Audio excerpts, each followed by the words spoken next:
మీకు ఆరోపించుకుంటూ వందనాలు చెల్లించుకుంటూ ఆసక్తిని బట్టి మీ స్తోత్రాలు. మరి ఆసక్తిని దీవించిన ఆశ్రయించండి. ఇంకా నేను వాక్యం నేర్చుకునే వారిగా, తెలుసుకునే వారిగా, ఆత్మీయంగా ఎదిగే వారిగా, ఇంకొక ఫలించే వారిగా, జీవించే వారిగా సిద్ధపరచమని సహాయపడండి. ఆయన దాసులను కూడా వరిపరిచి అందరి పాసవాకులు దయచేసి మహింపడతాం. యేసుక్రీస్తు నామమున ప్రార్థించి వేడుచున్నాము తండ్రి. పిల్లల దినాల్లో అపోస్తలుల కార్య గ్రంథాన్ని మనం ప్రారంభిస్తాము. అపోస్తలుల కార్య గ్రంథం అన్నది మనం కనుక తెలుసుకున్నట్లయితే కొత్త నిబంధన మరి పూర్తిగా మనకు అర్థమవుతుంది. కొత్త నిబంధన అంతా కూడా మనం తెలుసుకోవడానికి, అర్థం చేసుకోవడానికి ఎంతో సులువు ఈ అపోస్తలుల కార్య గ్రంథం. ఎందుకంటే అపోస్తలుల కార్యము గ్రంథంలో మిగతా సంఘాల చరిత్రలన్నీ కూడా దాంట్లో రాయబడ్డాయి. కొత్త నిబంధనలో మనం గమనించే సంఘములన్నీ కూడా అపోస్తలుల కార్య గ్రంథంలోనే వాటి పునాది మనకు కనబడుతుంది. కాబట్టి అందుకు అపోస్తలుల కార్యం ధ్యానం చేసామనుకోండి, కొరింథీ సంఘం, తెస్సలోనిక సంఘం, రోమా సంఘం, ఇలా అన్ని సంఘాల గురించి అన్ని పత్రికలు కూడా మనకు ఎంతో ఈజీగా సులువుగా మనకు అర్థమవుతాయి. ఈ రాత్రి అపోస్తలుల కార్య గ్రంథం గురించి మనం తెలుసుకోవడానికి ఇది కొత్త నిబంధనలో దీన్ని చరిత్ర పుస్తకం అని పిలుస్తారు. అపోస్తలుల కార్యం కొత్త నిబంధనలో చరిత్ర పుస్తకము అని పిలుస్తారు. అంటే ఇది జరిగిన సంగతులు కనుక దీని గురించి మరి ఒక 7 ప్రాముఖ్యమైన విషయాలు ఈ సాయంకాలం మనం తెలుసుకుందాం. పరిచయంగా అపోస్తలుల కార్య గ్రంథం పరిచయము 7 భాగాలను రాసుకుని 7 భాగాలు మనం చూద్దాం ఈ గ్రంథాన్ని తెలుసుకోవడానికి. అపోస్తలుల కార్య గ్రంథము పరిచయము 7 భాగాలు మనం చూద్దాం. దాంట్లో మొదటి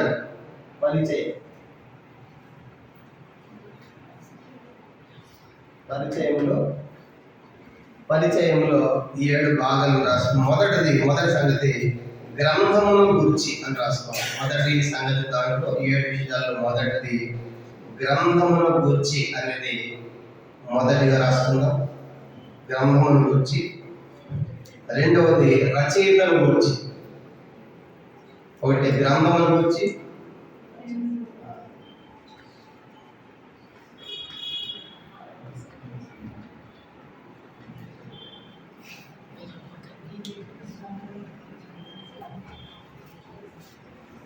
ఒకటి గ్రంథమును గురించి, రెండవది రచయితను గురించి, మూడవది గ్రంథ నామమును గురించి. ఈ పేరు అపోస్తలుల కార్యం ఎందుకు పెట్టారు? గ్రంథ నామమును గురించి కూడా తెలుసుకుంటాం.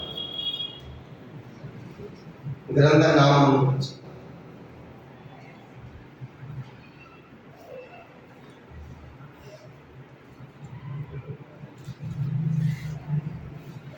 మూడవది గ్రంథ నామమును గురించి. నాలుగవది రచనాకాలం, ఎప్పుడు రాసింది కనుక నాలుగవ సంగతి రచనాకాలం.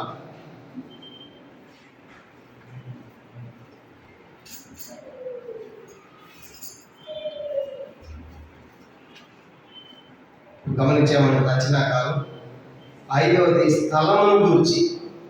స్థలం ఎక్కడ రాశారు, ఈ గ్రంథం ఎక్కడ రాయబడింది, స్థలం.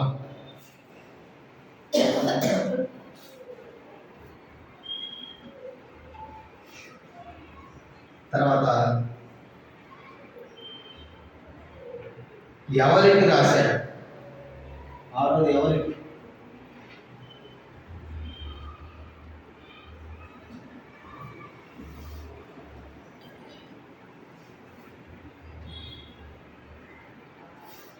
ఏడు సంగతులు. మొదటిది ఈ గ్రంథమును గురించి తెలుసుకుందాము. రెండవదిగా ఈ గ్రంథ రచయితను గురించి మనం తెలుసుకోవాలి. మూడవదిగా ఈ గ్రంథ నామం, ఎందుకు ఈ పేరు పెట్టారు అపోస్తలుల కార్యమని, ఆ గ్రంథ నామాలను తెలుసుకుంటాము. నాలుగవది రచనా కాలం, టైం అంటే కనుక ఏ కాలంలో రాయబడిందో చూద్దాం. ఐదవది స్థలమును గురించి, ఎక్కడి నుంచి రాశారు, ఏ ప్రదేశం నుంచి రాశారు. ఆరో సంగతి మనం చూసినప్పుడు ఎవరికి రాశారు, అంటే ఈ గ్రంథం ఎవరికి రాయబడింది. ఆఖరిది గ్రంథ విభజన. ఏడవది గ్రంథ విభజన, అంటే ఈ గ్రంథాన్ని ఎట్లా విభజించి మనం చదువుకోవచ్చు, అర్థం చేసుకోవడానికి గ్రంథ విభజన. ఇంతవరకు క్లియర్ రాసుకోండి. గ్రంథ విభజన, ఈ గ్రంథాన్ని ఎట్లా మనం విభజించి చదువుకోవచ్చు అనేది మనం చూద్దాం, ప్రారంభిద్దాము.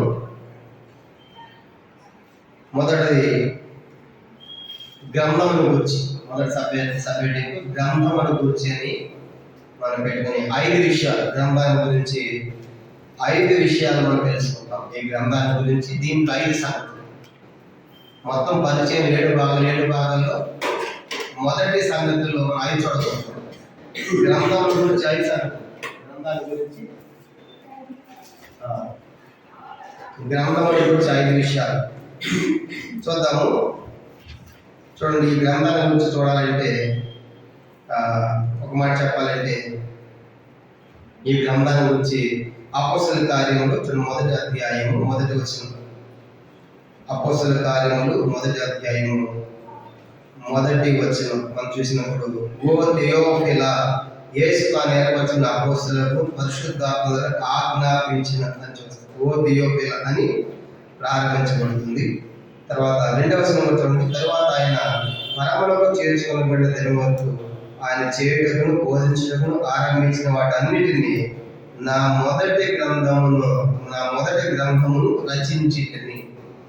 ఈ రాసిన నేను మొదటి గ్రంథంలో కూడా చెప్పాను కనుక అపోస్తలుల కార్య గ్రంథ రచయిత ఎవరంటే లోకాన్ని మొదలు పెట్టుకోవాలి. లోకా భక్తుడి అపోస్తలుల కార్యం రాశాడు.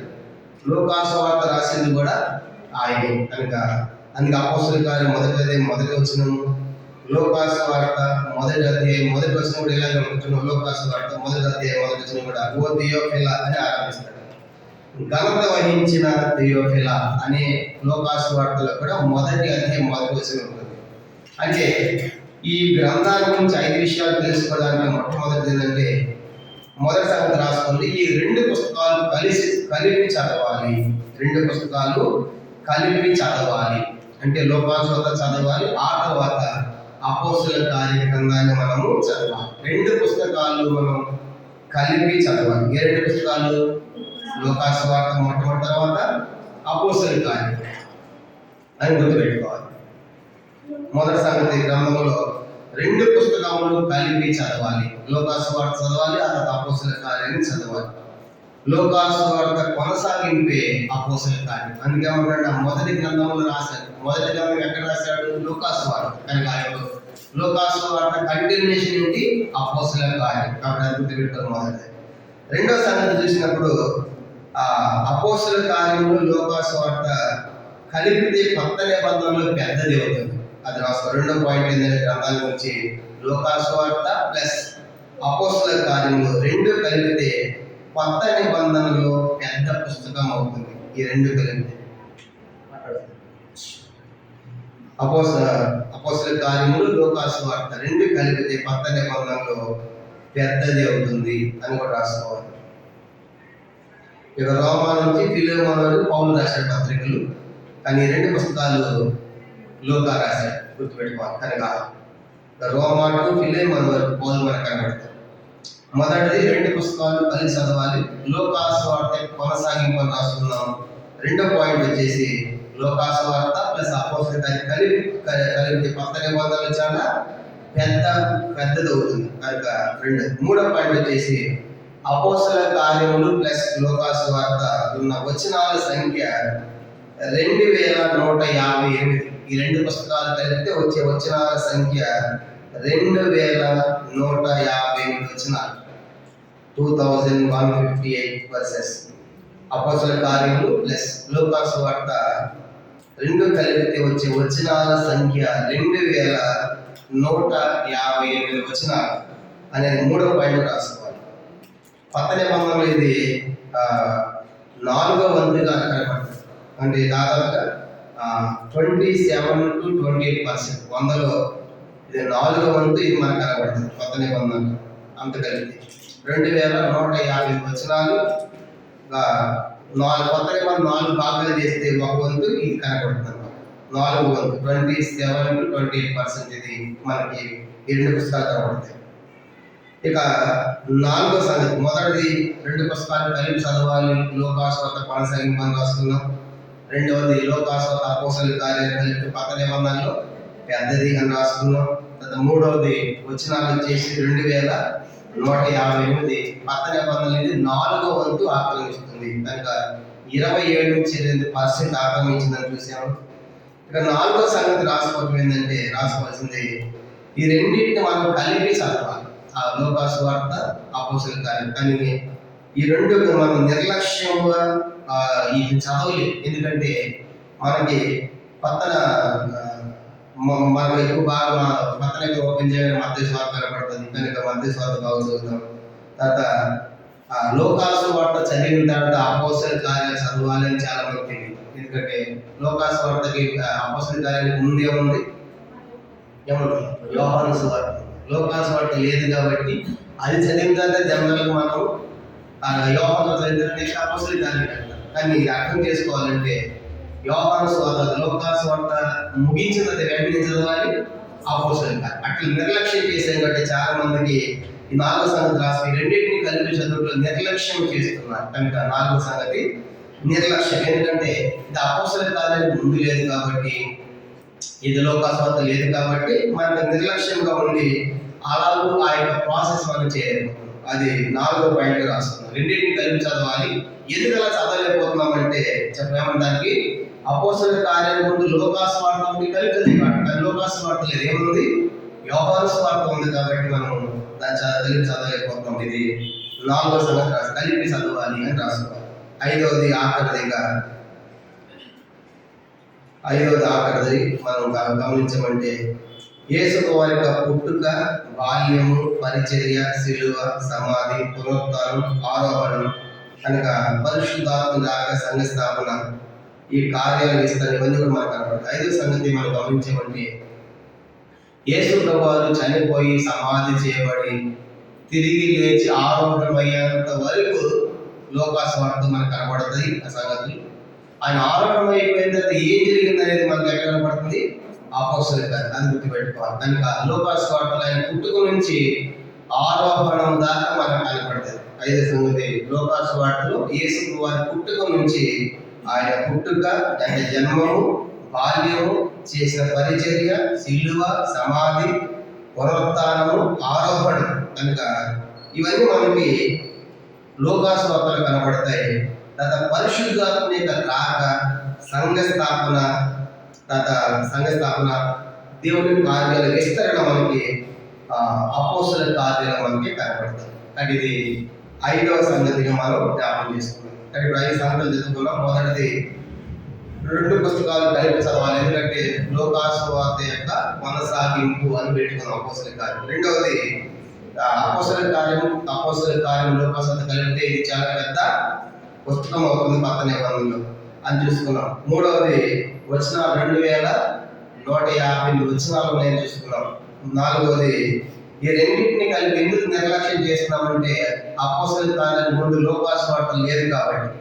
అందుకే మనకు బైబిల్ మత్తయి సువార్త మీద ఫోకస్ ఉంటుంది, కానీ లూకా సువార్త మీద ఉండదు. ఎందుకంటే అది ముందు లేదు కాబట్టి. తర్వాత 5వది యేసు వారి పుట్టుక, బాల్యము, పరిచర్య, శిలువ, సమాధి, పునరుత్థానం, ఆరోహణం దాకా మనకు లూకా సువార్తలో ఉంటే, ఇక పరిశుద్ధాత్మ దిగి రావటము, సంఘ స్థాపన, సంఘ విస్తరణ, ఈ కార్యాలు మనకి అపోస్తలుల కార్యంలో కనబడతాయి. దీంతో మనకి మొదటి సంగతి అయిపోయింది. రచయితను గ్రంథముల గురించి మనం తెలుసుకున్నాం. కానీ ఈ గ్రంథం ఎట్లా చదవాలి అనే సంగతిలో ఈ 5 విషయాల ద్వారా గ్రంథాన్ని గురించి మనం తెలుసుకున్నాము. మొదటి సంగతి సమాప్తం. రెండోది చూద్దాం. రెండోది రచయితను గురించి. రెండో సబ్జెక్ట్ వచ్చేసి రచయితను గురించి.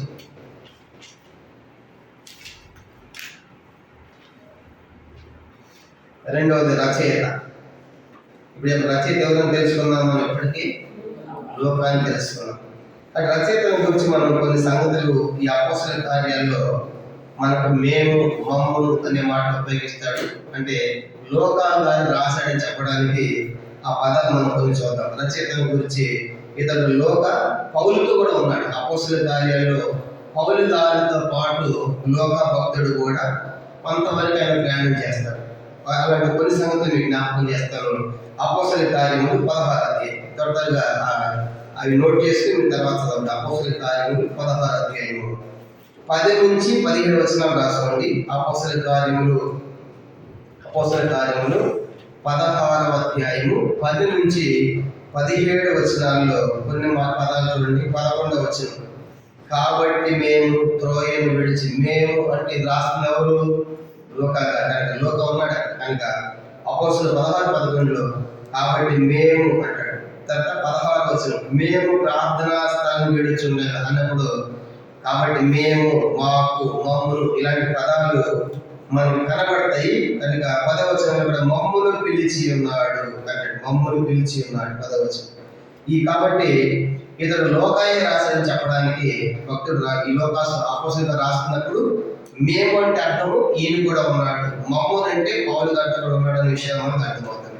అది 20వ అధ్యాయం అపోస్తలుల కార్యములు 20వ అధ్యాయము మొదటి 15 వచనాలు రాసుకోండి. అపోస్తలుల కార్యములు 20వ అధ్యాయము మొదటి 15 వచనాలు రాసుకోండి. దాంట్లో కూడా కొన్ని వచనాలు మీకు అక్కడక్కడ చూపిస్తారు. ఆయన మేమని చెప్పే పదాలు. అపోస్తలుల కార్యములు 20వ అధ్యాయము మనం గమనించామంటే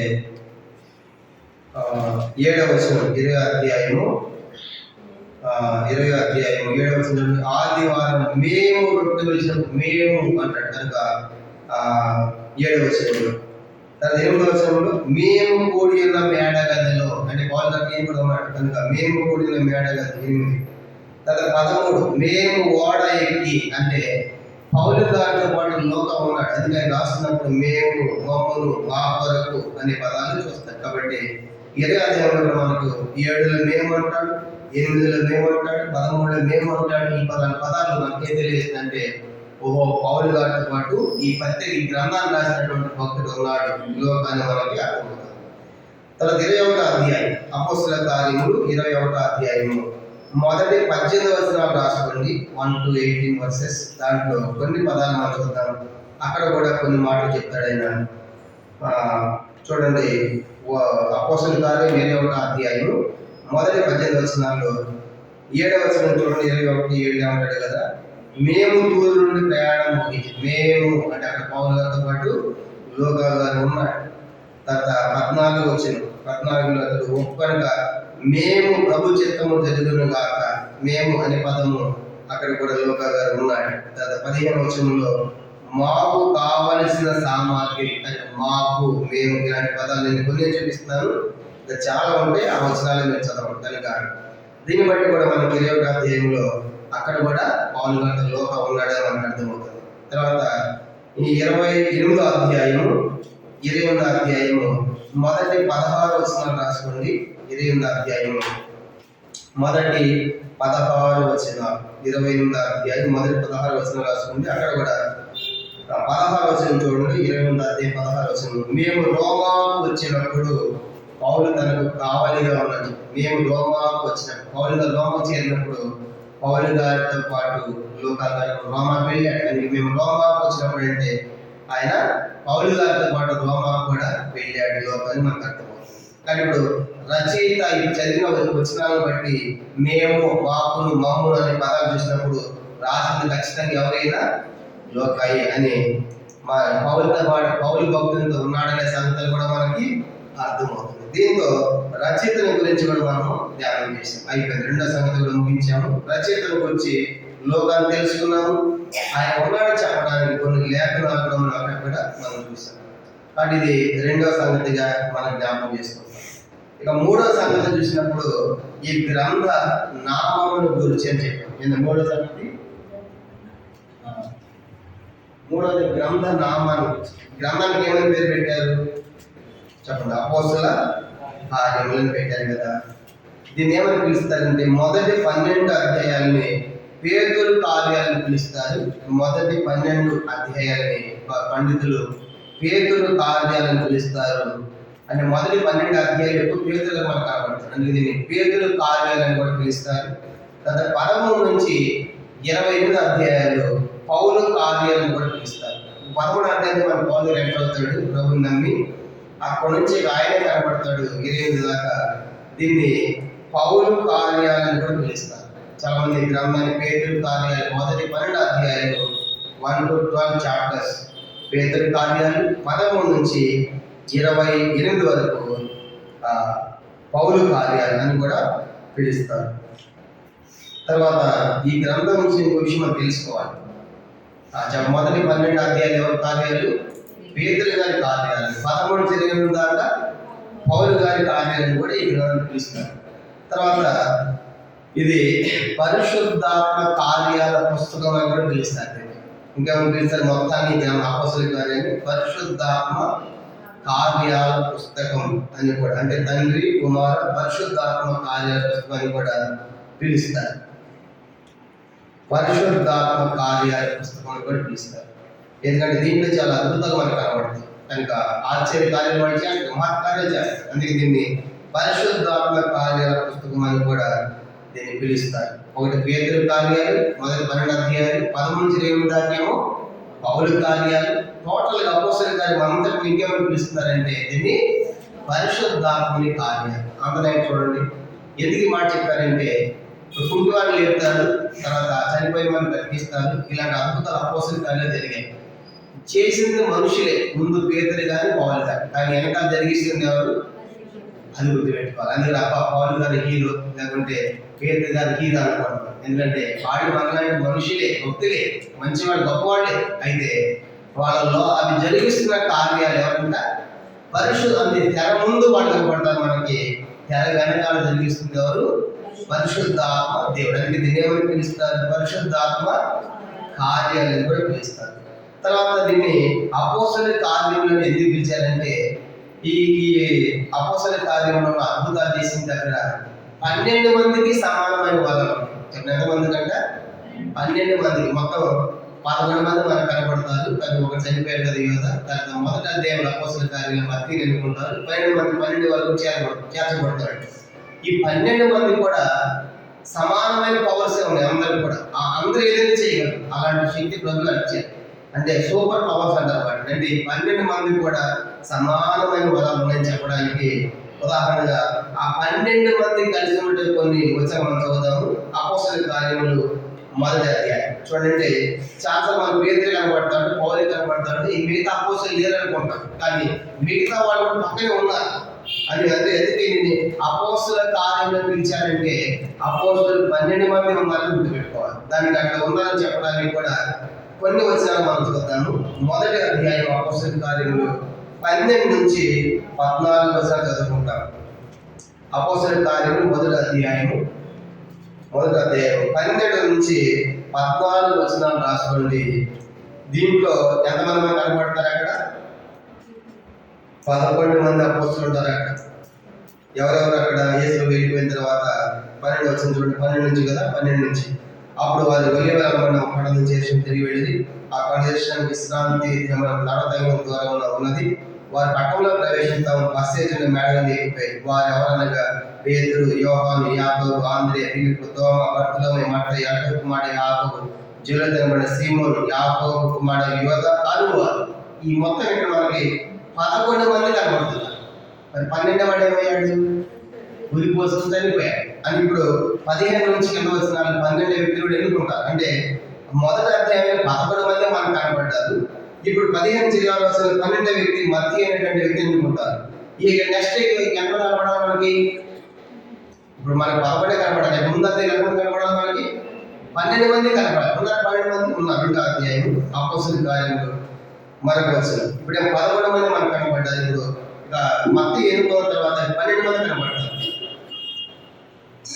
మొదటి అధ్యాయం 21 నుంచి 26 రాసుకోండి. మొదటి అధ్యాయం 21 నుంచి 26 వచనాల్లో 12 వ్యక్తి మత్తయి అనేటువంటి వ్యక్తిని ఎన్నుకుంటారు. 26 వచనం 26 మత్తయి పేరిట చీటి వచ్చిన అతడు 11 మంది అపోస్తలులతో కూడా లెక్కించబడిన. ఆ 11 ప్లస్ మత్తయి ఎంతమంది అయ్యారు?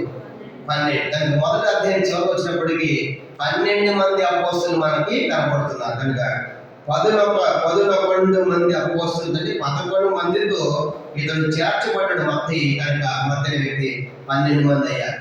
అని ఇప్పుడు అద్భుతాలు చేసే అక్కడికి ఎంతమంది ఉండాలి? ఇంకా 12 మంది ఉంటారు. అక్కడ పేతురు చేసిన 12 మంది ఉంటారు. ఉన్నారా? ఉన్నారు. 2వ అధ్యాయం మొదటి 4 వచనాలు అపోస్తలుల కార్యములు మనం గమనించి 2వ అధ్యాయం మొదటి 4 వచనాలు చూసినప్పుడు వాళ్ళు ఒక దగ్గర కూడి ఉన్నారు. కూడి ఉన్నప్పుడు పరిశుద్ధాత్మ దేవుడు 12 మంది మీదకి వస్తాడు.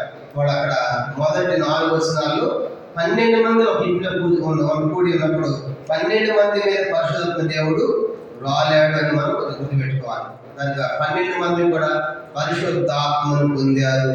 4వ వచనం, అందరూ పరిశుద్ధాత్మతో నింపబడిన, అందరూ నింపబడ్డారు. 12 మంది కూడా నింపబడ్డారు గుర్తుపెట్టుకోవాలి. తర్వాత 2వ అధ్యాయం 14వ వచనం, అంటే ఈ అపోస్తల కార్యాలు ఎందుకు పిలిచారంటే అపోస్తలు అందరూ చేసిన కార్యాలు, దానికి ఒకళ్ళు కాదు, పేతురు ఒకడు కాదు, పౌలు ఒకడు కాదు, అపోస్తలు అందరూ చేశారు కాబట్టి అపోస్తల కార్యాలు పిలిచారు. మరి అందరూ ఉన్నారు 11 మొదటి అధ్యాయం 11 మంది, చివరిలో 12 మంది చేర్చబడ్డారు. 2వ అధ్యాయం 4వ వచనం అందరూ పరిశుద్ధత పొందారు. 2వ అధ్యాయం 14వ వచనం, అపోస్తల కార్యం 2:14 చూడండి. అయితే పేతురు 11 కూడా లేచి నిలిచి, అంటే పేతురు గారు లేచినప్పుడు పక్కన ఎంతమంది ఉన్నారంట? 11 మంది ఉన్నారు. అంటే పేతురు మాట్లాడుతున్న పక్కనే మిగతా 11 మంది కూడా మనకి కనబడుతున్నారు. అంటే 12 మంది అపోస్తలులు ఉన్నారు.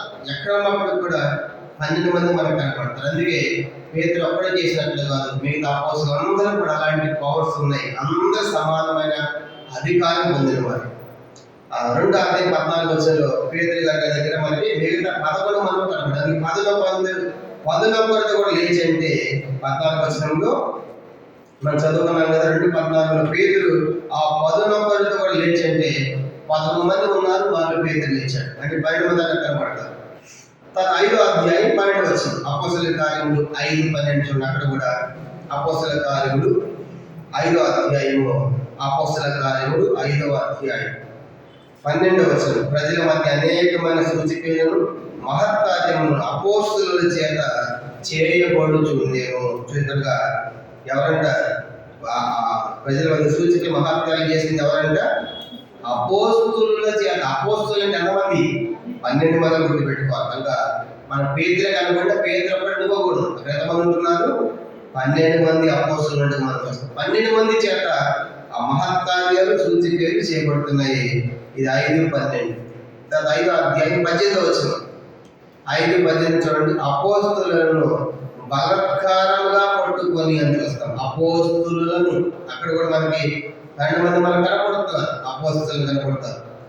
తర్వాత మనం గమనించామంటే అలాగే వాళ్ళు చర్చలు పెట్టినప్పుడు కూడా మనకు 12 మంది ఉన్నట్టు మనకు కనపడుతుంది.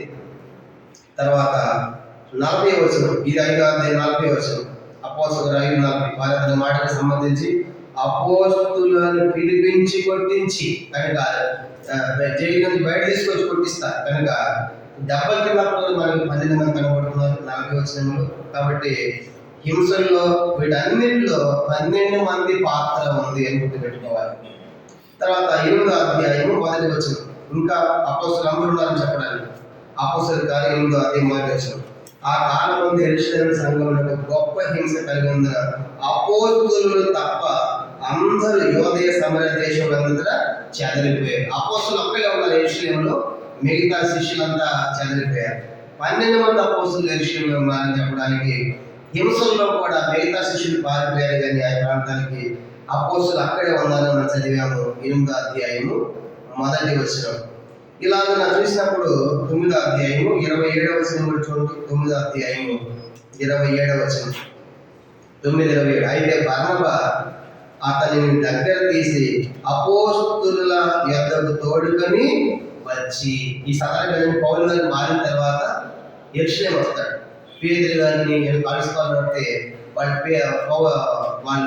పౌలు నమ్మకం, ఎందుకు ఇప్పుడు దాకా నువ్వు చనిపోయి నువ్వేం మారలేదు అనుకుంటారు. అప్పుడు బర్నబా వచ్చి లేదయ్యా ఆయన మారాడు, ప్రభుని చూశాడని చెప్పేసి అపోస్తలులు పరిచయం చేస్తాడు బర్నబా. అప్పుడు కూడా 12 మంది అపోస్తలులు మనకి కనపడుతున్నారు. కానీ ఇప్పుడు ఈ చదివిన ఈ వాక్యాలన్నింటిలో మనకు ఎంతమంది కనపడిన అపోస్తలులు? 12 మంది. మరి పేతురు అద్భుతం చేసిన పక్కన ఎంతమంది ఉన్నారు? 12 మంది గుర్తుపెట్టుకోవాలి. చాలా సార్లు మనకి పేతురు మిగతా వాళ్ళు లేరంటే మిగతా వాళ్ళు ఉన్నారు. కనుక 12 మందికి సూపర్ పవర్స్ ఉన్నాయి, దాన్ని గుర్తుపెట్టుకోవాలి. కానీ మరి పేతురు ఎందుకు ఎక్కువ మాట్లాడాడు, మిగతా వాళ్ళు మాట్లాడొచ్చుగా అని అంటే పేతురు గారికి ఒక వాగ్దానం ఉంది. మత్తయి 16 ప్రభు ఏమన్నాడంటే పరలోక రాజ్య తాళం చెవులు నేను నీకు ఇస్తున్నాను పేతురు అన్నాడు. అంటే పరలోక రాజ్య తాళం చెవులు అంటే పరలోక రాజ్యానికి వెళ్ళే పరలోక రాజ్యంలో ప్రవేశించాలంటే ఎవరి దారి వెళ్ళాలన్నట్టు పేదలు అంటే పేదలు కూడా తెలవాలి, పేదల సువార్త చెప్పాలి. పేదల సువార్త చెప్తే ఆ పరలోకం అన్నట్టుగా. అందుకే పేదలు ఎక్కువ మాట్లాడాడు. అందరిలో పేదలు పెద్ద ఆయన కాబట్టి మిగతా వాడు సైలెంట్గా ఉండాలి. కానీ మిగతా వాడు పవర్స్ లేవేమో పేదలు ఒకదాన్ని మనకి ఎప్పుడు మనము అనుకోవడానికి వీళ్ళే. పేదలకి ఎంత పవర్ ఉందో మిగతా 11 మందికి కూడా అలాంటి సూపర్ పవర్స్ ఉన్నాయి. కానీ అతను ఇచ్చిన వాగ్దానాన్ని బట్టి పేదలు మాట్లాడాడు. కానీ మిగతా వాడికి అలాంటి అవకాశం లేదని అనుకోవడానికి వీళ్ళే. కానీ ఇప్పుడు అర్థమైంది కదా, ఈ గ్రంథాన్ని అపోస్తుల కార్యములనే పేరు ఎందుకు వచ్చిందంటే 12 మంది అపోస్తులు దీంట్లో మనకి కనబడుతున్నారు. కాబట్టి మొదటి 12 అధ్యాయాలు పేతురు గారి కార్యాలని, 11 చదివిన దాకా పౌలు గారి కార్యాలని, టోటల్ గా అపోస్తుల కార్యం అంతటిని పరిశుద్ధాత్ముని కార్యాలని ఇలా పలుగా పిలుస్తూ ఉంటారు. కానీ టోటల్ మనకు అర్థమైంది ఏంటంటే ఈ అపోస్తుల కార్యంలో 12 మంది అపోస్తులు మనకి కనబడుతున్నారు అనే విషయం కూడా మనం గుర్తుపెట్టుకోవాలి. ఇది గ్రంథ నామాల గురించి ఎందుకు ఈ పేరు వచ్చిందంటే అపోస్తులు చేసిన కార్యాలు కాబట్టి ఇది గ్రంథం అపోస్తుల కార్యములు అనే పేరు వచ్చింది. ఇంకా మళ్ళీ పొరపాటు పడకూడదు. అపోస్తులు చేశారు కానీ చేపిస్తుంది ఎవరు? చేపిస్తుంది ఎవరు? పరిశుద్ధాత్మ దేవుడు. అందుకే పేతురు హైలైట్ అనకూడదు, పౌలు హైలైట్ అనకూడదు. కానీ వీళ్ళు మనలాంటి మనుషులు తెర ముందు వీళ్ళు ఉంటారు, వెనక జరిగిస్తున్నంత ఇది పరిశుద్ధాత్మ. అందుకే వాళ్ళు ఏమంటారంటే ఇది మా చేత, మా భక్తి వల్ల, మా సొంత శక్తి మీరు ఎందుకు అలా చూస్తున్నారు, దేవుడే చేశాడని చెప్తారు వాడు. అంటే అలా దేవుడు మహిమ తీసుకొచ్చినట్టు మనకు అర్థమవుతుంది. దీంతో మనకి 4వ సంగతి కూడా మనకి పూర్తయింది. 3వ సంగతి కాబట్టి 3 సంగతులు. ఇప్పుడు 4వ సంగతి రచనా కాలం. ఇది ఎప్పుడు రాయబడింది అనే సంగతి మనం రాసుకున్నాం. ఇది ఎప్పుడు రాయబడింది అంటే క్రీస్తు శకం 57 నుంచి 60 మధ్యలో లోకాసు వార్త రాయబడి ఉండాలి. లోకాసు వార్త రాయబడి 2 పుస్తకాలు రాశాడు కదా లోక గారు. లోకాసు వార్త ఎప్పుడు రాయబడింది అంటే క్రీస్తు శకం 58 నుంచి 60 మధ్యలో. క్రీస్తు శకం 58 నుంచి 60 మధ్యలో లోకాసు వార్త రాయబడి ఉండాలి అనేది పండితుల యొక్క అభిప్రాయం. ఇక అపోస్తల కార్యం వచ్చి క్రీస్తు శకం 61 నుంచి 64 మధ్యలో. అపోస్తల కార్యం వచ్చి 61 నుంచి 64 మధ్యలో రోమా చెరసాల ఉన్నప్పుడు అపోస్తల కార్యం రాసి ఉండాలి అనేది అభిప్రాయం. రోమా చెరలో ఉన్నప్పుడు పౌలు గారు ఈ అపోస్తల కార్యం రాయబడి ఉండవచ్చు. ఎందుకంటే ఆయన కూడా రోమాకి వెళ్ళాడు, లోక కూడా రాసిన లోక కాబట్టి. అక్కడ లోకాసు వార్త రాసిందేమో క్రీస్తు శకం 58 నుంచి 60 మధ్యలో అయితే చెప్పండి. దాని తర్వాత అపోస్తలులు రాసింది ఇప్పుడు 61 నుంచి 64 మధ్య కాలంలో అపోస్తల కార్యము రాయబడి ఉండాలి. పౌలు గారు చెరలో ఉన్నప్పుడు బహుశా ఈ లోక రాసి ఉండాలి గుర్తుపెట్టుకోవాలి. తర్వాత దీంతో మనకి రచనా కాలం కూడా అయిపోయింది. లోకాసు వార్త వచ్చి 58 నుంచి 60 మధ్యలో, అపోస్తల కార్యం 61 నుంచి 64 మధ్యలో రాసింది. తర్వాత ఇక 5వ సంగతి మనం చూసామంటే స్థలం. ఇప్పుడు 5వ సంగతి ఏంటంటే అదే రాసుకున్నాం రచనాకాలం చెప్పాను కదా. రచనాకాలం అపోస్తలులకు లోకాసు వార్త వచ్చి 58 నుంచి 60 మధ్యలో లోకాసు వార్త రాసుకుంటే కాలము 61 నుంచి 64 మధ్యలో అపోస్తలుల కార్యము రాయబడి ఉంటారు. అది కాలం రాసిన కాలం. ఇప్పుడు స్థలముల గురించి ఎక్కడి నుంచి రాశారు అని చూసినప్పుడు రాసుకోండి. 5వది స్థలముల గురించి. స్థలం గురించి అని చెప్పినప్పుడు ఎక్కడి నుంచి రాశారంటే రచయిత లోకాన్ని. 2 పుస్తకాలు రాసింది ఎవరు? లోకాన్ని. పండితుల అభిప్రాయం కొంత కైసరయ్యలో పూర్తి చేసి ఉండవచ్చు, కొంత కైసరయ్య అనే ప్రాంతంలో కొంత పూర్తి చేసి ఉండవచ్చు, కైసరయ్యలో పూర్తి చేసి ఉండవచ్చు. తర్వాత అక్కడక్కడ కొంత రాశాడు. రోమా చెరలో ఉన్నప్పుడు అపోస్తలుల కార్యం పూర్తి చేసి ఉండవచ్చు అని రాసుకోవాలి. ఎక్కడ రాశారంటే ఇది కైసరయ అనే పట్టణం, కైసరయ అనే ప్రాంతం ఉన్నప్పుడు పూర్తి చేసి ఉండవచ్చు. లోకాసు వార్త రాసింది కైసరయ ప్రాంతంలో. లోక రచయిత లోక కైసరయ ప్రాంతంలో పూర్తి చేసి ఉండవచ్చు. అక్కడ కొంత ఇక్కడ కొంత రాశారు. అక్కడక్కడ చివరి ఫైనల్ క్లోజ్ అయిన మాత్రం పూర్తిగా ముగించబడింది. రోమ్ చెరలో ఉన్నప్పుడు అపోస్తలుల కార్యము పూర్తి చేసి ఉండవచ్చు. 2 ప్లేసులు అయితే మనకు కనబడుతుంది. ఒకటి కైసరయ ప్రాంతము, రెండవది రోమా చెర. మిగతా ఇంకా అక్కడక్కడ కొద్దిగా రాశాడు. కాబట్టి కైసరలో పూర్తి చేసి ఉండవచ్చు అని రాస్తుంది. అక్కడ కొంత రాశాడు, అక్కడక్కడ కొంత రాశాడు. చివరికి రోమా చెరసాలలో మొత్తం పూర్తి పూర్తిగా రాయబడి ఉండవచ్చు. ఇది స్థలాన్ని గురించి మనం తెలుసుకున్నాం. నెక్స్ట్ ఇప్పుడు ఆరోది ఏంటంట, ఎవరికి రాశాడు? నేను ఆరో సంగతి ఏం చెప్పండి, ఎవరికి రాశాడు? చూడండి, ఎవరికి రాశాడు? అపోస్తలుల కార్యము 1వ అధ్యాయం 1వ వచనము, లూకా సువార్త 1వ అధ్యాయం 1వ వచనాల్లో ఏమని ప్రస్తావన కనబడుతుంది? ఓ తెయోఫిలా అంటే ఏంటంట, ఓ తెయోఫిలా అని రాశాడు. ఎవరి ఓ తెయోఫిలా అంటే, ఈ ఓ తెయోఫిలా అని చదవగానే చాలా మందికి ఒక మనిషి అనుకుంటున్నారు. కానీ దీన్ని ఈ ఓ తెయోఫిలా అంటే దీని గురించి 5 అభిప్రాయాలు పండితుల మధ్య. ఈ ఓ తెయోఫిలా చెప్పడానికి, ఈ తెయోఫిలా ఎవరు అని చెప్పడానికి దీని గురించి పండితుల మధ్య 5 రకాల అభిప్రాయాలు ఉన్నాయి. దీని గురించి 5 రకాల అభిప్రాయాలు. దాంట్లో మొదటి అభిప్రాయం ఏంటంటే, మొదటి అభిప్రాయం ఓ తెయోఫిలా అనేటువంటి పదానికి అర్థము దేవుని స్నేహితుడు అని అర్థం. అసలైతే ఓ తెయోఫిలా అంటే దేవుని స్నేహితుడు లేదా ప్రియుడు అనే అర్థాలు ఉన్నాయి. ఓ తెయోఫిలా అంటే మీనింగ్ అర్థం ఏంటంటే దేవుని స్నేహితుడు లేదా ప్రియుడు అనే అర్థం మనం చూస్తాం ఓ తెయోఫిలా. అయితే దీని గురించి 5 అభిప్రాయాలు పండితులు చెప్తున్నారు. మొదటిది ఏంటంటే, ఇది ఐగుప్తులకు చెందిన అలెగ్జాంద్రియా పట్టణానికి చెందిన ఒక యూదుడు అనే అభిప్రాయం. అందులో అసలు మ్యాప్ చూడండి. మ్యాప్లో మనకి ఇక్కడ ఐగుప్తు కనబడుతుంది. అవును, ఐగుప్తు కనబడుతుందా? ఐగుప్తు, ఈ ఐగుప్తు పైన మన అలెగ్జాంద్రియా పట్టణం కనబడుతుంది. అలెగ్జాంద్రియా, ఈ ఐగుప్తు ప్రాంతంలో ఈ అలెగ్జాంద్రియా పట్టణంలో చెందిన ఒక యూదుడు అని ఒక మొదటి అభిప్రాయం. తన మ్యాప్లో మనకి డౌన్లో ఉంది. ఐగుప్తుకు చెందిన అలెగ్జాంద్రియా పట్టణం చెందిన ఒక యూదుడు ఆ తెయోఫిలా అయి ఉండవచ్చు అనేది ఒక అభిప్రాయం. 5 థియరీస్ ఉన్నాయి. ఆ 5 థియరీస్లో మొదటిది ఏంటంటే, ఐగుప్తుకు చెందిన అలెగ్జాంద్రియా పట్టణానికి చెందిన ఒక యూదుడు అయి ఉండవచ్చు అనే అభిప్రాయము ఒకటి పండితుల్లో ఉంది. చెప్పండి, ఎవరంటే ఐగుప్తు దేశంలో అలెగ్జాంద్రియా పట్టణానికి చెందినటువంటి ఒక యూదుడు అయి ఉండవచ్చు అని ఒక అభిప్రాయం వెలువచ్చారు పండితులు. ఇక రెండవ సంగతి చూసినప్పుడు, యూదులకు చెందిన ఒక యాజకుడని. ఈ తెయోఫిలా రెండవ అభిప్రాయం ఏంటంటే, యూదులకు చెందిన ఒక యాజకుడై ఉండవచ్చు. యూదులకు చెందిన ఒక యాజకుడు అంటే సమాజం అంతటిని ఉద్దేశించి చెప్తున్నాడు. యూదుల సమాజం అంతటిని ఉద్దేశించి చెప్తున్నాడు. ఈ రెండవ సంగతి, యూదులకు చెందిన ఒక యాజకుడు అయి ఉండవచ్చు అనే అభిప్రాయం కూడా రెండవదిగా పండితులు చెప్తున్నారు. మొదటి ఐగుప్తుకు చెందిన అలెగ్జాంద్రియా పట్టణానికి చెందిన ఒక యూదుడు అయి ఉండవచ్చు అని ఒకటైతే, రెండవది యూదులకు చెందిన ఒక యాజకుడు అంటే అది రెండవ సంగతి మనం రాసుకుంటాం. యూదులకు చెందిన ఒక యాజకుడు కనుక జూష్ ప్రీస్ట్ అయి ఉండవచ్చు అని రెండవది. ఇంకా మూడో సంగతి ఏంటంటే, మూడవది సమాజం అంతటిని ఉద్దేశించి చెప్తున్నాడు. ఓ తెయోఫిలా అంటే సమాజం అంతా అయి ఉండవచ్చు. సమాజం అంతటిని ఉద్దేశించి చెబుతున్నాడు అనే ఉద్దేశం కూడా మూడో అభిప్రాయం. ఓ తెయోఫిలా అంటే ఒక్కరికి కాదంట, ఎవరికంట సమాజం అంతటిని ఉద్దేశించి చెప్పి ఉండవచ్చు అనేది మూడవ అభిప్రాయం.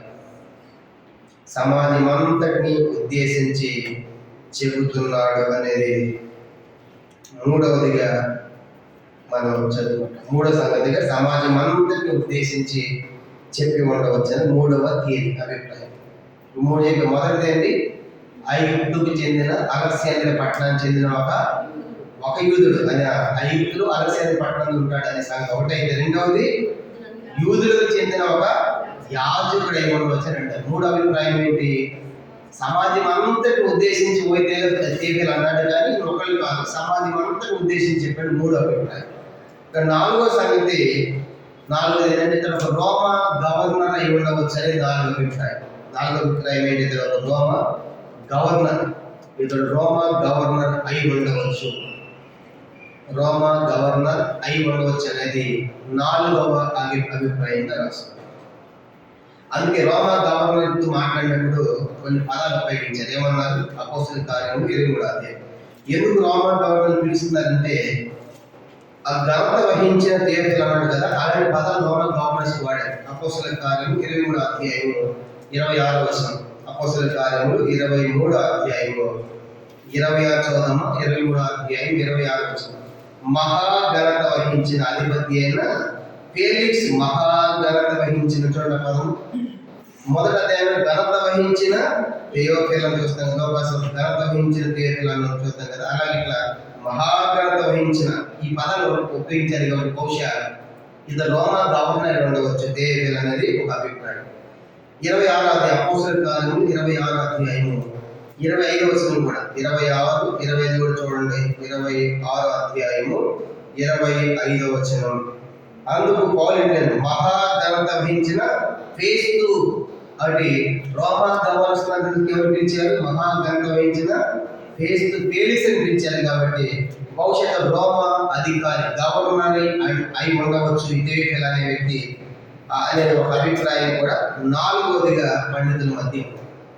నాలుగోది ఎవరై ఉండవచ్చు? రోమా గవర్నర్ అయి ఉండవచ్చు అనేది 4. ఈ 2 వచనాలు బట్టి అనేది 4. ఇక 5వ ఆఖరిది ఏంటంటే 5వ ఆఖరిది పౌలు గారి యొక్క లాయర్ అయి ఉండవచ్చు, అడ్వకేట్, వకీల్. పౌలు గారి పక్షం వాదించడానికి పెట్టుకున్న ఒక లాయర్ అయి ఉండవచ్చు.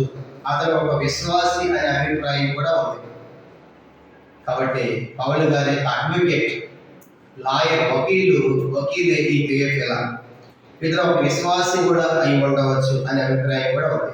కానీ పౌలు గారు ఒక విశ్వాసి లాయర్ని పెట్టుకున్నాడు తన పక్షముగా యెరూషలేములో వాదించడానికి అనే అభిప్రాయం కూడా 5వదిగా మనం చూస్తాం. అది థియోఫిల్ అనేది అర్థమైంది కదా. థియోఫిల్ అంటే ఇప్పుడుదాకా ఏదనుకోవాలి. థియోఫిల్ అంటే మొదటిది ఐగుప్తు చెందిన అలెగ్జాండర్ పట్టణానికి చెందిన ఒక యూదుడై ఉండవచ్చు ఒక అభిప్రాయం పడింది. 2వదిగా యూదులు చెందిన ఒక ప్రీస్ట్, ప్రధాన ఒక యూదులు చెందిన ఒక యాజకుడని. 3వది సమాజం అంతటిని పిలిచాడు తప్ప ఒకళ్ళు కాదని 3వ అభిప్రాయం. 4వది రోమా గవర్నర్ అయి ఉండవచ్చు 4వది. 5వది ఏంటంటే పౌలు గారి యొక్క లాయర్, అని విశ్వాసి అయిన లాయర్ అని అభిప్రాయం. అయితే 5లో దేనికి ఎక్కువ ఆమోదం తెలిపారంటే పండితులు 5లో కింద ఉన్న రెండింటి అంటే ఒకటేమో 4వది ఏంటి? 4వది రోమా గవర్నర్ అయినా అయి ఉండవచ్చు, తర్వాత పౌలు గారి యొక్క లాయర్ అయినా అయి ఉండవు. ఈ రెండింటిని ఓటేశారు. పై 3 చెప్పినా ఈ రెండు నమ్ముతున్నారు. ఎంత? 50% 50% రోమా గవర్నర్ అని, 50% లాయర్ అని నమ్ముతున్నారు. సరే, పై పక్కన పెట్టేశారు. కాబట్టి ఈ రెండింటిలో ఏదైనా కావచ్చు, 50-50 ఛాన్సెస్. కాబట్టి ఆమోదం పలికారు అనమాట. రోమా అధికారి అయినా అయి ఉండవచ్చు, పౌలు గారి యొక్క లాయర్ అయినా అయి ఉండవచ్చు అనే దానికి ఎక్కువగా సమ్మతి తెలిపారు పండితులు. కాబట్టి ఈ 2 విషయాల్లో థియోఫిల్ అంటే ఈ రెండింటిలో ఏదైనా అయి ఉండవచ్చు అనేది 50-50% మనకి కనబడుతుంది. దీంతో మనకి ఎవరికి రాశాడు ఇప్పుడు చెప్పండి. ఎవరికి రాశాడంట అంటే ఈ 5 సంగతులు. ఓ థియోఫిల్ వ్యక్తి, ఆ థియోఫిల్ ఎవరంటే ఇప్పుడు 5 విషయాలు మనం తెలుసుకున్నాం. కాబట్టి దీంతో మనకి ఎవరికి రాశాడో మనం తెలుసుకున్నాం. ఇప్పుడు నెక్స్ట్ ఆఖరి 7వది ఏంటంటే గ్రంథ విభజన.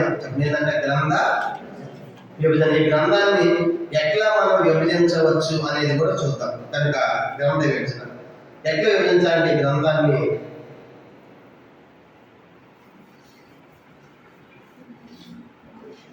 మొదటి 7 అధ్యాయాలు ఈ గ్రంథాన్ని మొత్తము 3 ప్రధాన భాగాలుగా విభజించవచ్చు. రాసుకోవాలి. గ్రంథమును మొత్తము 3 ప్రధాన భాగములుగా విభజించవచ్చు. అపోస్తల కార్యం మొత్తం 28 అధ్యాయాలు, 28 చాప్టర్స్ ఉన్నాయి. వీటిని 3 ప్రధాన భాగాలుగా మనం విభజించి చదువుకోవాలి. మొదటి ప్రధాన భాగము మొదటి 7 అధ్యాయాలు 1-7. మొదటి 7 అధ్యాయాలు మొదటి ప్రధాన భాగం అని రాసుకోవాలి. దానికి ఒక టైటిల్ యెరూషలేములో సంఘం. మొదటి 7 అధ్యాయాలు యెరూషలేములో సంఘం, లేదంటే విశ్వాసుల పని అని కూడా రాసుకోవచ్చు. అది మొదటి భాగం. మొదటి భాగం ఎక్కడి నుంచి ఎక్కడి దాకా? మొదటి 7 అధ్యాయాల మధ్య. దానికి ఇచ్చే టైటిల్ ఏంటి? యెరూషలేములోని సంఘం. అంటే 7 అధ్యాయాల సంఘం ఎక్కడ ఉంది? 7 అధ్యాయాల దాకా యెరూషలేములోనే ఉంటుంది కనుక అది మొదటి 7వ అధ్యాయం. రెండవ ప్రధాన భాగము 8 నుంచి 12 అధ్యాయం. 8 నుంచి 12 అధ్యాయాలు.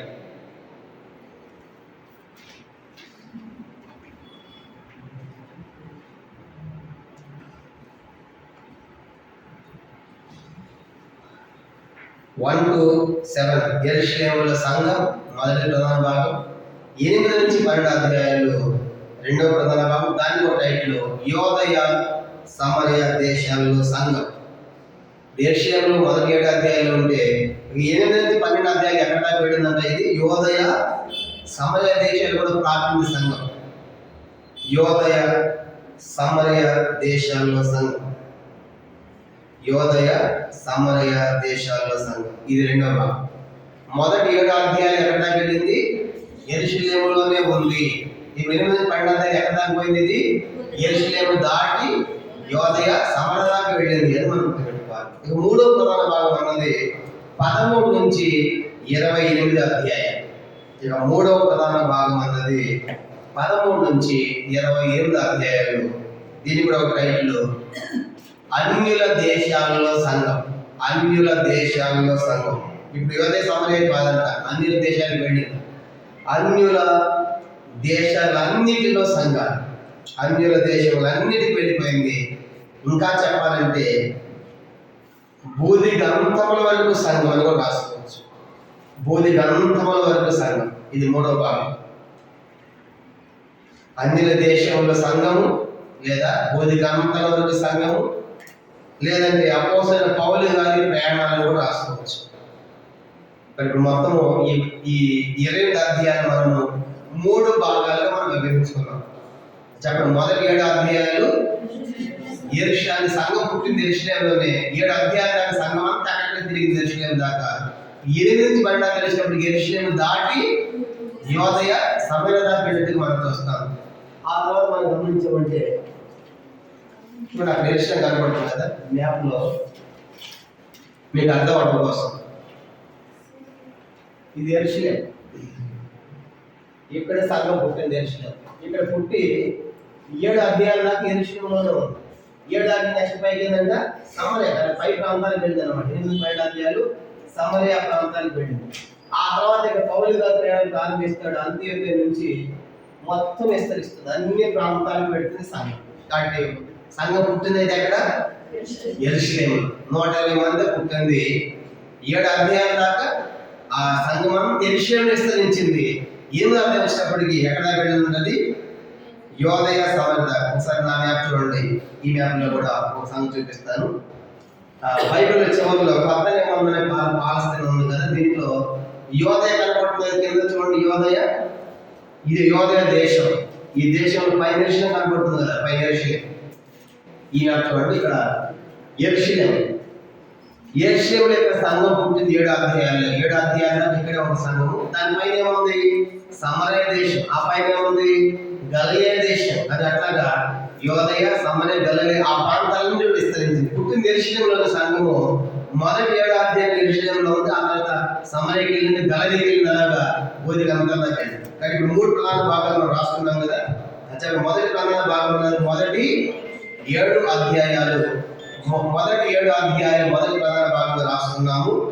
దానికి ఏమంటే టైటిల్ చెప్పండి? యెరూషలేములో సంఘం అని రాసుకున్నాం. రెండో ప్రధాన భాగం ఎక్కడి నుంచి ఎక్కడి దాకా? 8 నుంచి 12 అధ్యాయాలు. ఇప్పుడు యెరూషలేము దాటి ఎక్కడ దగ్గర? యోదయ సమరయ దేశాల దాకా వెళ్ళింది. ఇక 8 నుంచి 11 నుంచి 20 అధ్యాయాలు వచ్చినప్పటికీ అది ఆ సంఘము అన్యుల దేశాలన్నిటికీ వెళ్ళింది. బూది గంధానికి వెళ్ళింది. కనుక అన్ని ప్రాంతాలకు ఈ సంఘము విస్తరించింది అని గుర్తుపెట్టుకోవాలి.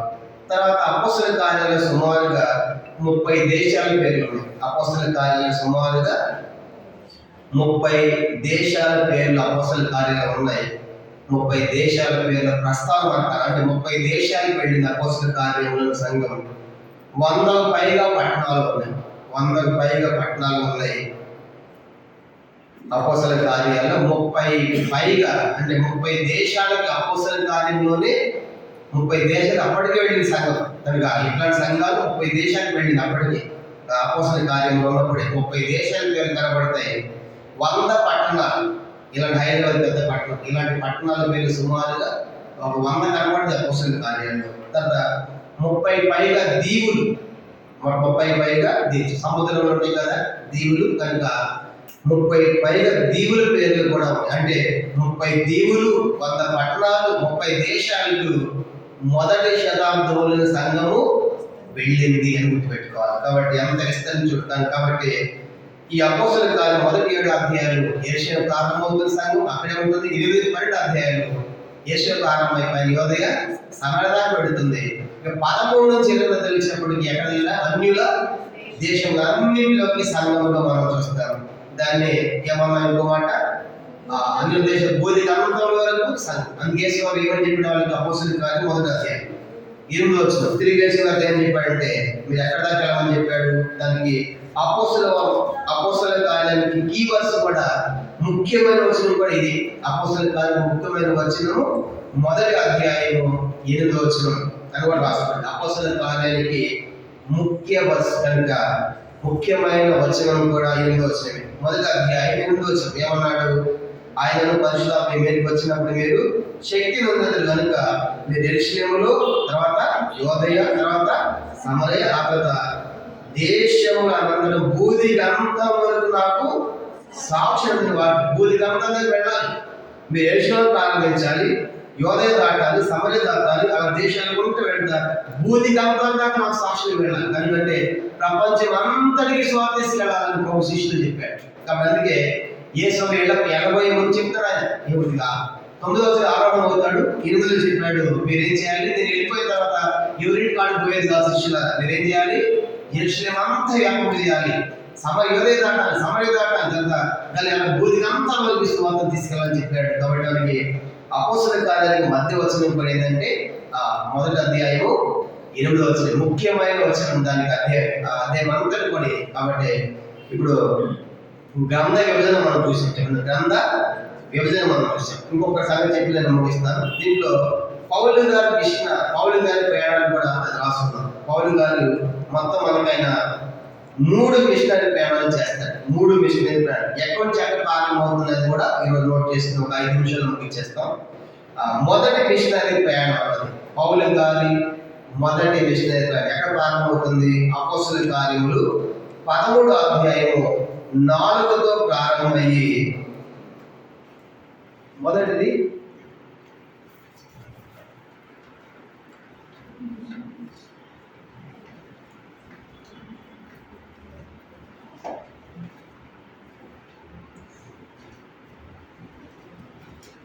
మొదటి మిషనరీ ప్రయాణం అన్నది అపోస్తలుల కార్యములు 13వ అధ్యాయము 4తో ప్రారంభమవుతుంది, 14వ అధ్యాయము 26తో ముగుస్తుంది. ఇది మొదటి మిషనరీ ప్రయాణం. మొదటి మిషనరీ ప్రయాణము 13వ అధ్యాయము 4తో ప్రారంభమై 14వ అధ్యాయము 26తో ముగుస్తుంది. రెండవ మిషనరీ ప్రయాణం అన్నది 15వ అధ్యాయము 40తో ప్రారంభమవుతుంది. రెండవ మిషనరీ జర్నీ ప్రయాణము 15వ అధ్యాయము 40.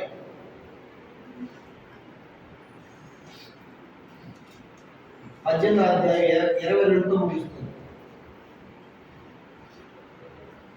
రెండవ మిషనరీ ప్రయాణం అన్నది 15వ అధ్యాయము 40తో ప్రారంభమయ్యి 18వ అధ్యాయము 22తో ముగుస్తుంది. ఇక మూడో మిషనరీ ప్రయాణం 18వ అధ్యాయము 23తో ప్రారంభమవుతుంది.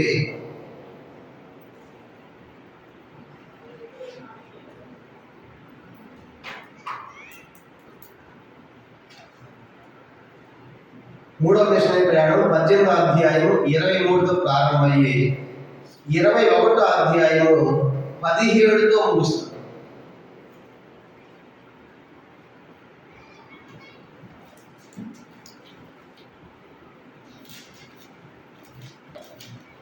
గుర్తుపెట్టుకోవాలి. మొదటి మిషనరీ ప్రయాణము 13వ అధ్యాయం 4తో ప్రారంభమయ్యి 14వ అధ్యాయము 26తో ముగిసింది. రెండో ప్రయాణము 40తో ప్రారంభమవుతుంది, 18వ అధ్యాయము 22తో ముగుస్తుంది. మూడో మిషనరీ ప్రయాణం 18వ అధ్యాయము 23తో ప్రారంభమయ్యి 20వ అధ్యాయము 17తో ముగుస్తుంది. తర్వాత రోమా ప్రయాణం. పౌలు గారు ఈ 3 మిషనరీ ప్రయాణాలు గుర్తుపెట్టుకోవాలి. సువార్త ప్రకటించాడు. ఈ 3 మిషనరీ ప్రయాణానికి అనేకమైన ప్రాంతాలకు వెళ్ళాడు. అనేకమైన ప్రాంతాలకు వెళ్ళి సువార్త ప్రకటిస్తాడు. అనేకమైన ప్రాంతాలకు వెళ్ళి అందరూ ఒకసారి మ్యాప్ చూడండి, మీకు అర్థమవుతుంది. మ్యాప్లో ఎక్కడి నుంచి ప్రారంభిస్తాడంటే పౌలు గారి ప్రయాణాలన్నీ కూడా అంతియోకియా కనబడుతుంది. సిరియా పైన ఉంది కదా అంతియోకియా కనబడుతుంది. ఇది సిరియా దేశం. చెప్పేందంటే ఇది సిరియా దేశంలో అంత్యోకియా. ఇప్పుడు అంత్యోకియా ఉంది. ఇది అంత్యోకియా పిస్దియా దేశంలో అంత్యోకియా అంట. ఇదే దేశము పిస్దియా దేశంలో అంత్యోకియా పేరు ఉంది. సిరియా దేశంలో కూడా అంత్యోకియా. కానీ పౌలు ఎక్కడి నుంచి ప్రారంభించాడు? పిస్దియా దేశం కాదు, ఎక్కడ? సిరియా దేశంలో. అంటే ఒకప్పుడు సిరియా దేశం అంతా క్రైస్తవ దేశం. ఇప్పుడంతా ఐసిస్ ఉగ్రవాదాలు అంతా ఇప్పుడు అక్కడ పెట్టేయబోతున్నారు. కానీ ఒకప్పుడు అది క్రైస్తవ దేశం. అక్కడ మిషనరీలు చేసి పౌలు గారు గొప్ప సేవ జరిగింది సిరియా దేశం. సిరియా దేశం అంటే దమస్కు రాజధాని. సిరియా దేశం రాజధాని దమస్కు. కానీ ఇప్పుడు కూడా అదే ప్రజెంట్. కాబట్టి ఒకప్పుడు అది సిరియా దేశం పూర్తిగా క్రైస్తవ దేశం. కనుక పౌలు గారు ఎక్కడి నుంచే 3 మిషనరీ ప్రయాణాలు చేస్తారు. మొదటిది అంత్యోకియా ప్రారంభిస్తాడు, అనేక ప్రాంతాలు తిరుగుతాడు, అంత్యోకియా వస్తాడు, ముగిస్తాడు. అది మొదటి ప్రయాణం. మళ్ళీ రెండో ప్రయాణం ఎక్కడ ప్రారంభిస్తాడు? మళ్ళీ అంత్యోకియాలో ప్రారంభిస్తాడు, అనేక ప్రాంతాలు తిరుగుతాడు, అక్కడ ముగిస్తాడు. రెండో ప్రయాణం. మూడో ప్రయాణం ఎక్కడ? అంత్యోకియాలో ప్రారంభిస్తాడు. అయితే అంత్యోకియా ప్రారంభించిన తర్వాత పౌలు గారు మూడో ప్రయాణం చేసుకుంటూ వచ్చే సమయంలో యెరూషలేముకి వస్తాడు. యెరూషలేముకి వస్తాడు. యెరూషలేముకి వచ్చాక ఇక్కడ పట్టుకోవడం పౌలు గారు. యెరూషలేము పట్టుకుంటారు, బంధిస్తారు. యెరూషలేము బంధించి ఇక్కడి నుంచి ఆయన రోముకు తీసుకెళ్తారు. అక్కడి నుంచి ఆయన తీసుకెళ్ళాలి. అక్కడి నుంచి రోముకు తీసుకెళ్తారు. రోమా చేస్తారు. అంటే మూడో మిషనరీ ప్రయాణంలో ఆయన తిరిగి అంత్యోకియాకు రాడన్నాడు. అని బంధించి ఎక్కడ పోయాడు? రోమాకు పోయాడు. మొదటి ప్రయాణం ఎక్కడ ప్రారంభమైంది? సిరియా దేశంలోని అంత్యోకియాలో ప్రారంభించి సిరియా దేశం అంత్యోకియాలో ముగించాడు. మొదటి ప్రయాణం సక్సెస్ఫుల్. అనేక ప్రాంతాల దేశం ప్రారంభించాడు. రెండో ప్రయాణం ఎక్కడ? సిరియా దేశంలోని అంత్యోకియాలో ప్రారంభించాడు. అనేక ప్రాంతాలకు ఎక్కడ ముగించాడు? అంత్యోకియాలో ముగించాడు. కనుక అది రెండో ప్రయాణం. మూడో ప్రయాణం ఎక్కడ? అంత్యోకియాలో ప్రారంభించాడు. కానీ యెరూషలేము వచ్చి అంత్యోకియా రావాలనుకుంటాడు. ఇవన్నీ తెలుసుకుంటూ వచ్చి యెరూషలేము వచ్చి అంత్యోకియా రావాలనుకుంటాడు. యెరూషలేములో పట్టుకుని పౌలు గారిని బంధిస్తారు. బంధించి కానీ చెరసాలలో పెడతారు. చెరసాలలో పెట్టిన తర్వాత ఆ యెరూషలేము నుంచి సాగిన ప్రయాణం ఎక్కడ దాకా? రోమాకు ప్రయాణం. కాబట్టి ఈ 3 మిషనరీ ప్రయాణాలు ఎక్కువ సిరియా దేశం అంత్యోకియాలో ప్రారంభించాడు. 2 సక్సెస్ఫుల్ అక్కడ ముగించాడు. 3వది అక్కడ రాకుండా బంధించాడు. ఎక్కడ తీసుకుని పోయారు? రోమా ప్రయాణం. అది మన రోజు 4 రాసాం కదా. రోమా ప్రయాణం చెప్పాను, రాసుకోండి. తర్వాత రోమా ప్రయాణం ఎక్కడ ఉంటే 27వ అధ్యాయం అపోస్తలుల కార్యం మొదటి అధ్యాయం ప్రారంభమవుతుంది. నెక్స్ట్ 4వది రోమా ప్రయాణం. అపోస్తలుల కార్యములు 27వ అధ్యాయం మొదటి వచనంతో ప్రారంభించబడి 28వ అధ్యాయం 16తో ముగుస్తుంది. అపోస్తలుల కార్యములు 27వ అధ్యాయం మొదటి వచనంతో రోమా ప్రయాణం ప్రారంభమవుతుంది. 28వ అధ్యాయం 16వ వచనంతో మేము రోమాకు చేరినట్టున్నాడు. రోమా చేరిపోయాడు. 16వ వచనం అంటే రోమా ప్రయాణం. ఏంటంట? రోమా ప్రయాణం. ఈ ప్రయాణాలు 800 కిలోమీటర్లు అవి చెప్పినప్పుడు చెప్తాను. కనుక అవన్నీ చెప్తాను. మీకు డేటా కూడా ఇస్తాను, ప్రింటెడ్ మ్యాటర్ ఇస్తాను.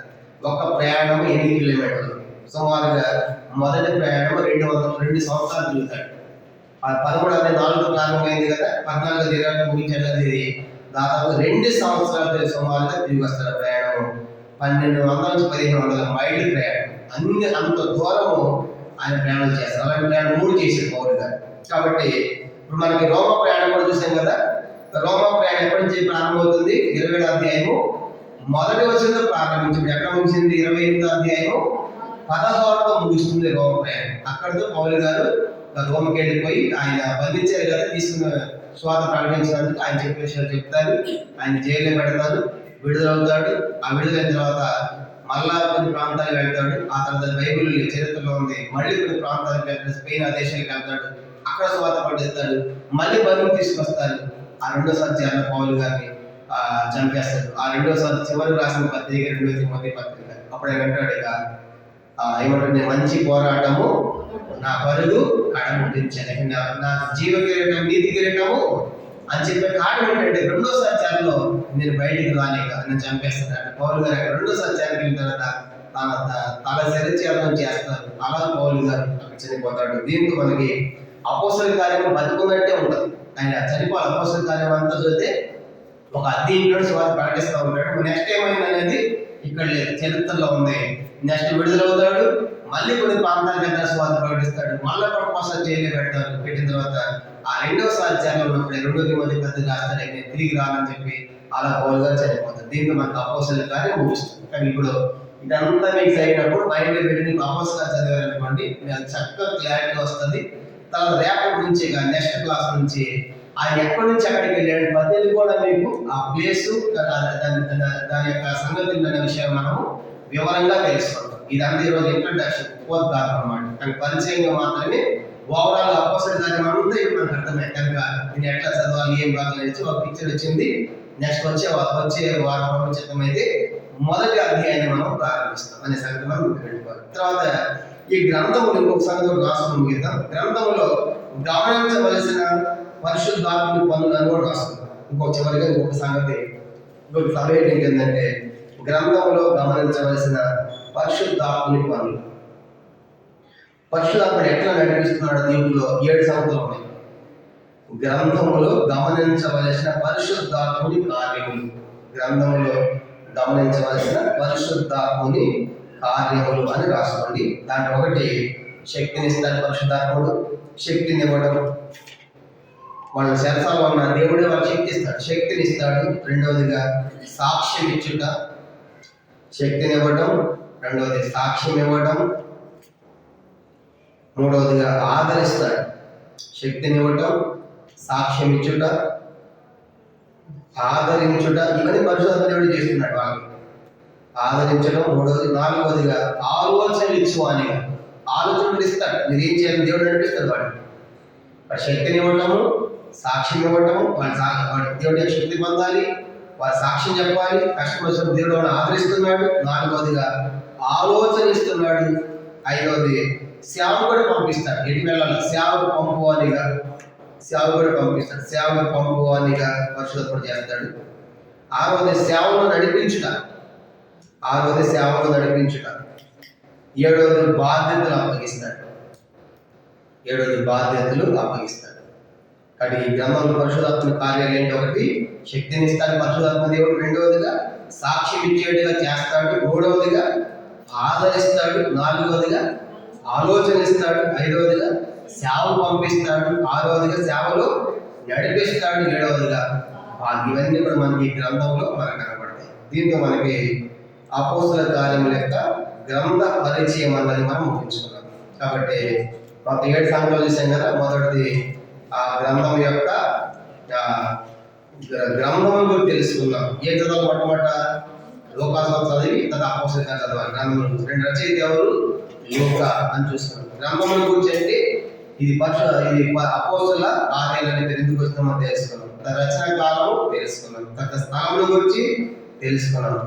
తర్వాత ఎవరికి రాసినది కూడా మనం చూసాం. తర్వాత ఈ గ్రంథ విభజన కూడా చూసాం. మొదటి 7 అధ్యాయాలు యెరూషలేము సంఘం ప్రారంభమవుతుంది.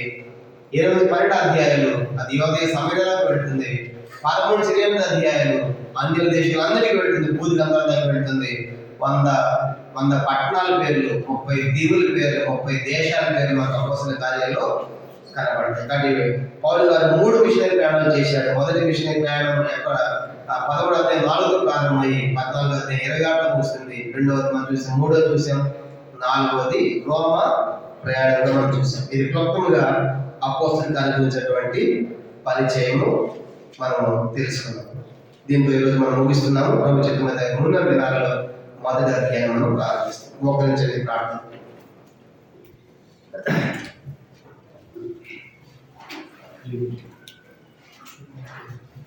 ప్రార్థన చేసుకుంటాం.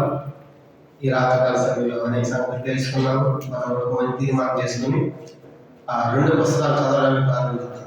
లోకాసు వార్త, అపోస్తలుల కార్యాలు చదువుతూ ఉంటే మీకు అర్థమవుతుంది.